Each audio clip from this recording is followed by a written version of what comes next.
რა უნდა გაითვალისწინოს დამსაქმებელმა?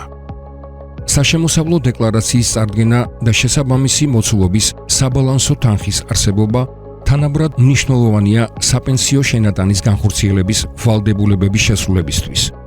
ვალდებულებების შეუსრულებლობა იწვევს დამსაქმებლის ჯარიმის და საურავის დაკისრებას. განუხორციელებელი საპენსიო შენატანების და მასზე დარიცხული საურავების დაფარვასთან მიმართებით არსებობს რიგითობის პრინციპი. დამსაქმებლის მიერ საპენსიო ფონდის ნომინალური მფლობელობის ანგარიშზე საბალანსო თანხის ჩარიცხვის შედეგად კალენდარული თვეების მიხედვით პირველ რიგში იფარება განსახორციელებელი საპენსიო შენატანები და შემდგომ მათზე დარიცხული საურავები.